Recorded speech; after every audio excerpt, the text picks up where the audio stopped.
नमस्कार साथियों, कैसे हैं आप सभी। साथियों, आज का टॉपिक बहुत ही इंपॉर्टेंट होने वाला है। साथियों, आज हम लेकर आए हैं उत्तर प्रदेश पुलिस परीक्षा 2026 के लिए प्रीवियस ईयर क्वेश्चन पेपर। साथ ही इसमें हमने जीके जीएस के अति संभावित प्रश्नों को लिया है जो आपकी आगामी परीक्षा UP police constable, UP police SI, bank, railway, SSC GD, UP TET, UP PET, अन्य सभी परीक्षाओं के लिए अति महत्वपूर्ण होंगे। साथियों, यदि आप किसी भी गवर्नमेंट एग्जाम की तैयारी करते हैं तो यह वीडियो बहुत ही इंपॉर्टेंट होगा, तो वीडियो के अंत तक बने रहिए। चलिए हम स्टार्ट करते हैं।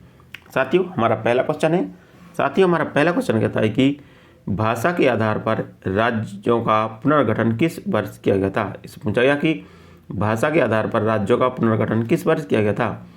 1950 में, 1951 में, 1952 में या 1956 में। तो साथियों, राज्य पुनर्गठन आयोग का गठन राज्य पुनर्गठन अधिनियम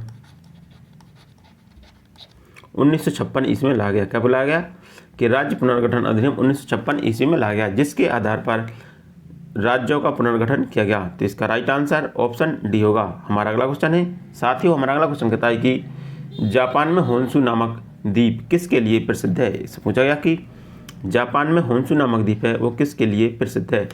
कोयला, लौह अयस्क, तेल या हीरा। साथियों, यदि हम बात करें जापान की, तो जापान की राजधानी टोक्यो है। क्या है? जापान की राजधानी टोक्यो है। इस वजह होन्शु नामक द्वीप है वह अपने तेल के लिए प्रसिद्ध है। तो इसका राइट आंसर ऑप्शन सी होगा। हमारा अगला क्वेश्चन है। साथियों, हमारा अगला क्वेश्चन कहता है कि भारत में किस गवर्नर जनरल को स्थानीय स्वशासन का पिता कहा जाता है। इस पूछा गया कि भारत में किस गवर्नर जनरल को स्थानीय स्वशासन का पिता कहा जाता है। Lord Wellesley, lord Canning, lord William Bentinck, lord Ripon. तो लॉर्ड रिपन को भारत में स्थानीय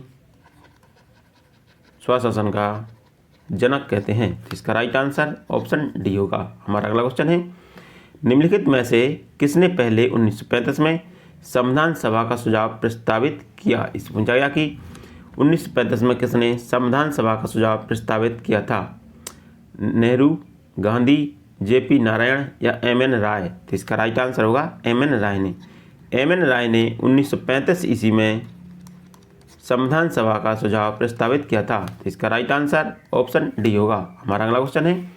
साथियों, हमारा अगला क्वेश्चन कहता है कि वर्तमान कंप्यूटिंग में समस्त विश्व में कौन सा कोड प्रयोग किया जाता है जो स्वीकार है। इसको पूछा गया कि वर्तमान कंप्यूटिंग में समस्त विश्व में कौन सा कोड प्रयोग किया जाता है जो स्वीकार है। ASCII, Hollerith code, EBCD, IC, ISO, II। तो इसका राइट आंसर होगा ASCII। ठीक है, ASCII। ठीक है, ये कोड है जो वर्तमान कंप्यूटिंग में समस्त विश्व में प्रयोग किया जाता है। तो इसका राइट आंसर ऑप्शन ए होगा। हमारा अगला क्वेश्चन है। साथियों, हमारा अगला क्वेश्चन कहता है कि देन द रिवर स्लीप्स उपन्यास किसके द्वारा लिखी गई। इस पूछा गया कि देन द रिवर स्लीप्स उपन्यास वो किसके द्वारा लिखा गया है। अनुशास राय, विक्रम सेठ, शोभा डे या स्टेरिन कायरे। तो इसका राइट आंसर होगा स्टेरिन कायरे। ठीक है, देन द रिवर स्लीप्स है जो स्टेरिन कायरे के द्वारा लिखा गया उपन्यास है। तो इसका राइट आंसर ऑप्शन डी होगा। हमारा अगला क्वेश्चन है। साथियों, हमारा अगला क्वेश्चन कहता है कि प्रत्येक वर्ष कितने नोबेल पुरस्कार दिए जाते हैं। इस पूछा गया कि प्रत्येक वर्ष कितने नोबेल पुरस्कार दिए जाते हैं। 5, 7, 4 या 6। साथियों, प्रत्येक वर्ष कुल 6 नोबेल पुरस्कार दिए जाते हैं। कितने? कुल 6 नोबेल पुरस्कार दिए जाते हैं। यदि हम बात करें कि ये किस किस क्षेत्र में दिए जाते हैं, तो ये दिए जाते हैं भौतिकी, रसायन, ठीक है, रसायन विज्ञान। इसके बाद है चिकित्सा, फिर साहित्य, फिर अर्थशास्त्र और फिर आ गया शांति का नोबेल पुरस्कार। ठीक है, तो ये कुल 6 क्षेत्र में नोबेल पुरस्कार दिए जाते हैं। तो इसका राइट आंसर ऑप्शन डी होगा। हमारा अगला क्वेश्चन है। साथियों हमारा अगला क्वेश्चन कहता है कि वर्ल्ड वाइड वेब का आविष्कारक किसने किया। इस पूछा गया कि वर्ल्ड वाइड वेब का आविष्कार किसने किया। Tim Berners-Lee, Martin Cooper, or Samuel Tomlinson या लार्स मैग्नुस। तो इसका राइट आंसर होगा टिम बर्नर्स-ली। ठीक है, वर्ल्ड वाइड वेब का आविष्कार टिम बर्नर्स-ली ने किया था। तो इसका राइट आंसर ऑप्शन ए होगा। हमारा अगला क्वेश्चन है साथियों, हमारा अगला क्वेश्चन कहता है कि जल्लीकट्टू के साथ जुड़ा हुआ उत्सव है। पूछा गया कि जल्लीकट्टू है वो किसके साथ जुड़ा हुआ उत्सव है। बिहू, कार्तिकाई, ओणम या पोंगल। तो जल्लीकट्टू है ये पोंगल के साथ जुड़ा हुआ उत्सव है और यह तमिलनाडु में मनाया जाता है। कहाँ पर? तमिलनाडु में मनाया जाने वाला उत्सव है। तो इसका राइट आंसर ऑप्शन डी होगा। हमारा अगला क्वेश्चन है साथियों, हमारा अगला क्वेश्चन कहता है कि भारत में महिलाओं के लिए आरक्षण उपलब्ध है। इस पूछा गया कि भारत में महिलाओं के लिए आरक्षण उपलब्ध है, तो मतलब किस क्षेत्र में या कहाँ पर महिलाओं के लिए आरक्षण उपलब्ध है। लोकसभा में, राज्य विधानसभा में, पंचायती राज निकायों में या उपयुक्त सभी स्थानों पर। तो इसका राइट आंसर होगा पंचायती राज निकायों में। ठीक है, महिलाओं के लिए आरक्षण है जो 33% आरक्षण है जो पंचायती राज निकायों में आरक्षण उपलब्ध है। तो इसका राइट आंसर ऑप्शन सी होगा। हमारा अगला क्वेश्चन है साथियों, हमारा अगला क्वेश्चन कहता है कि भारत में सबसे पहली जनगणना किस वर्ष में हुई थी। इस पूछा गया कि भारत में सबसे पहली जनगणना जो किस वर्ष में हुई थी। 1852, 1872, 1881 या 1952। तो इसका राइट आंसर होगा 1872 ईस्वी में। ठीक है, भारत में पहली जनगणना 1872 ईस्वी में लॉर्ड मायो के शासनकाल में हुई थी। कब हुई थी? लॉर्ड मायो के शासनकाल में हुई थी। तो इसका राइट आंसर ऑप्शन बी होगा। हमारा अगला क्वेश्चन है साथियों, हमारा अगला क्वेश्चन कहता है कि निम्नलिखित में से कौन सा रोजगार प्राथमिक क्षेत्र से जुड़ा हुआ नहीं है। इस पूछा गया कि कौन सा रोजगार है जो प्राथमिक क्षेत्र से नहीं जुड़ा हुआ है। टोकरी बुनने वाला, माली, कुम्हार या पुजारी। तो इसका राइट आंसर होगा जो पुजारी है जो ये प्राथमिक क्षेत्र से नहीं जुड़ा हुआ है। बाकी टोकरी बुनने वाला, माली और कुम्हार ये सभी प्राथमिक क्षेत्र से संबंधित है। ठीक है, बाकी जो पुजारी है ये प्राथमिक क्षेत्र से संबंधित नहीं है। तो इसका राइट आंसर ऑप्शन डी होगा। हमारा अगला क्वेश्चन है नई दिल्ली का मुख्य वास्तुविद एवं डिजाइनर कौन थे। इसमें पूछा गया कि नई दिल्ली के मुख्य वास्तुविद एवं डिजाइनर कौन थे। एडविन लुटियंस, थपनथ राय चौधरी, ली कार्बूजियर, इनमें से कोई नहीं। तो इसका राइट आंसर होगा एडविन लुटियंस। ठीक है, नई दिल्ली के मुख्य वास्तुकार और डिजाइनर थे एडविन लुटियन। तो इसका राइट आंसर ऑप्शन ए होगा। हमारा अगला क्वेश्चन है साथियों, हमारा अगला क्वेश्चन कहता है कि 20 दिसंबर 2021 को नागर विमानन मंत्री बी के सिंह द्वारा प्रदत्त सूचना के अनुसार उत्तर प्रदेश सरकार द्वारा लगभग कितने हेक्टेयर भूमि का अधिग्रहण किया गया था। इस पूछा गया कि उत्तर प्रदेश सरकार के द्वारा लगभग कितने हेक्टेयर भूमि का अधिग्रहण 2021 में किया गया था। 54 हेक्टेयर, 56 हेक्टेयर, 62 हेक्टेयर या 52 हेक्टेयर। तो इसका राइट आंसर होगा 52 हेक्टेयर भूमि का। ठीक है, 52 हेक्टेयर भूमि का अधिग्रहण उत्तर प्रदेश सरकार के द्वारा 20 दिसंबर 2021 को किया गया था। तो इसका राइट आंसर ऑप्शन डी होगा। हमारा अगला क्वेश्चन है साथियों, हमारा अगला क्वेश्चन कहता है कि 20 दिसंबर 2021 को वर्ल्ड एंटी डंपिंग एजेंसी द्वारा किस वर्ष की डंपिंग रोधी नियम उल्लंघन रिपोर्ट प्रकाशित की गई। इस पूछा गया कि 20 दिसंबर 2021 को वर्ल्ड एंटी डंपिंग एजेंसी द्वारा किस वर्ष की डंपिंग रोधी नियम उल्लंघन रिपोर्ट प्रकाशित की गई थी।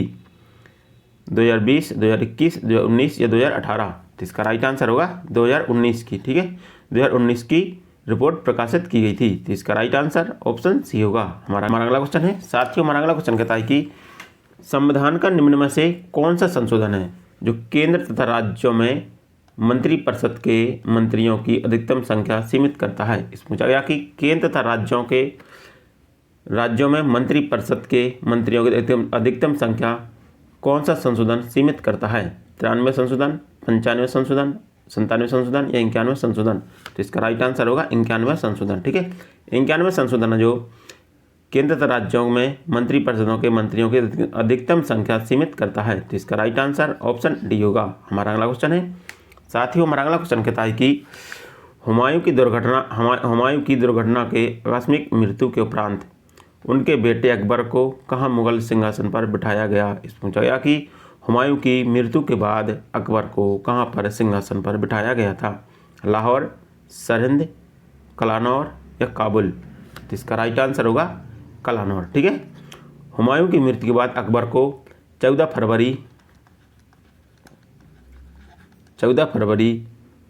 1956 ईस्वी को पंजाब के कालौर में 13 वर्ष की आयु में 13 वर्ष की आयु में सिंहासन पर बिठाया गया था। ठीक है, और उस समय इनके संरक्षक बैरम खान थे। कौन थे? इनके संरक्षक बैरम खान थे। तो इसका राइट आंसर ऑप्शन सी होगा। हमारा अगला क्वेश्चन है। साथियों हमारा अगला क्वेश्चन कहता है कि भारत का निम्नलिखित में से कौन सा राष्ट्रपति निर्विरोध निर्वाचित हुआ था। इस पूछा गया कि भारत का कौन सा राष्ट्रपति है जो निर्विरोध निर्वाचित हुआ था।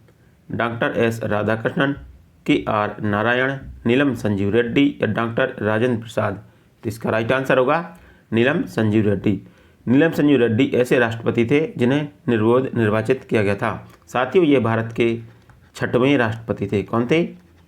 ये भारत के 6वें राष्ट्रपति थे। ठीक है, तो इसका राइट आंसर ऑप्शन सी होगा। हमारा अगला क्वेश्चन है।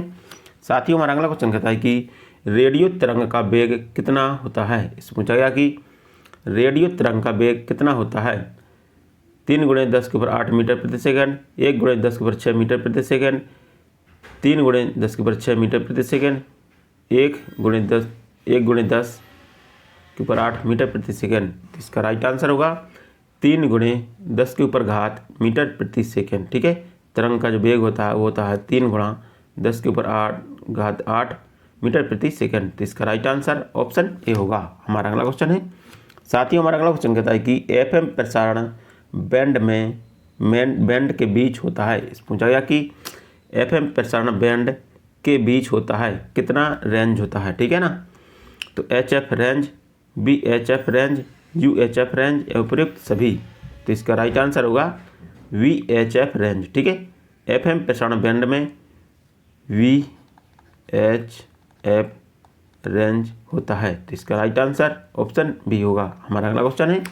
साथियों हमारा अगला क्वेश्चन कहता है कि टैप रिकॉर्डर में टैप की चाल कितनी होती है। इस पूछा गया कि टैप रिकॉर्डर में टैप की चाल कितनी होती है। 5 सेंटीमीटर प्रति सेकेंड, 3.75 सेंटीमीटर प्रति सेकेंड, 10 सेंटीमीटर प्रति सेकेंड या 4.76 सेंटीमीटर प्रति सेकेंड।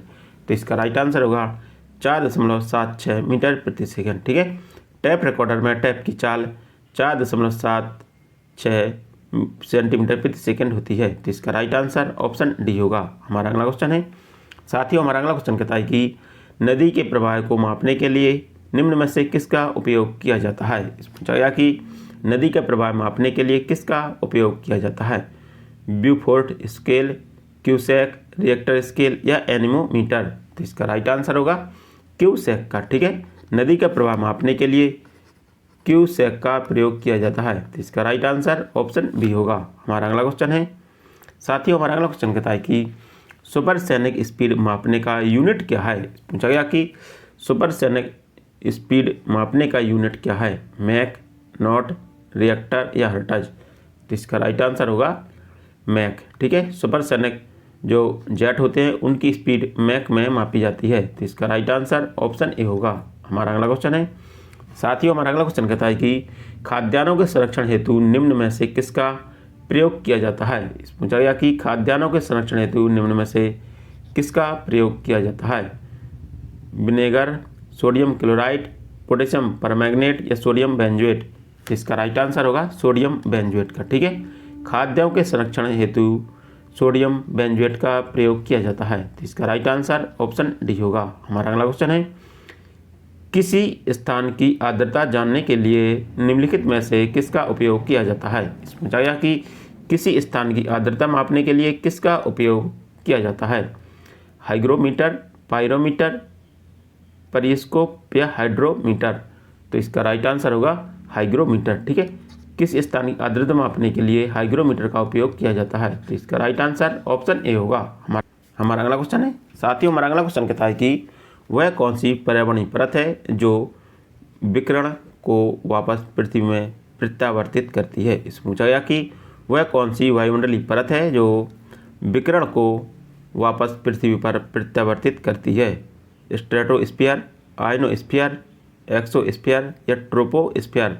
तो इसका राइट आंसर होगा आयनोस्फीयर। ठीक है, आयनोस्फीयर है जो विकिरण को पृथ्वी पर वापस प्रत्यावर्तित करती है। तो इसका राइट आंसर ऑप्शन बी होगा। हमारा अगला क्वेश्चन है, साथियों हमारा अगला क्वेश्चन कहता है कि निम्न राज्यों में से कौन सा राज्य यूडे योजना के लिए समझौता ज्ञापन पर हस्ताक्षर करने वाला देश का पहला राज्य बन गया। इस पूछा गया कि वह कौन सा राज्य है जो यूडे योजना के लिए समझौता ज्ञापन पर हस्ताक्षर करने वाला पहला राज्य बन गया। उत्तर प्रदेश, मध्य प्रदेश, झारखंड या उत्तराखंड। तो इसका राइट आंसर होगा झारखंड। ठीक है, झारखंड है जो यूडे योजना के तहत समझौता ज्ञापन पर हस्ताक्षर करने वाला देश का पहला राज्य बन गया है। तो इसका राइट आंसर ऑप्शन सी होगा। हमारा अगला क्वेश्चन है, साथियों हमारा अगला क्वेश्चन कहता है कि महात्मा गांधी भारतीय राष्ट्रीय कांग्रेस के अध्यक्ष किस वर्ष बने थे। इसमें पूछा गया कि जो महात्मा गांधी है वो भारतीय राष्ट्रीय कांग्रेस के अध्यक्ष हैं जो किस वर्ष बने थे। 1923 में, 1924 में, 1925 में या 1922 में। तो इसका राइट आंसर होगा 1924 ईस्वी में। ठीक है, महात्मा गांधी भारतीय राष्ट्रीय कांग्रेस के अध्यक्ष बेलगांव अधिवेशन में बने थे। कब बने थे?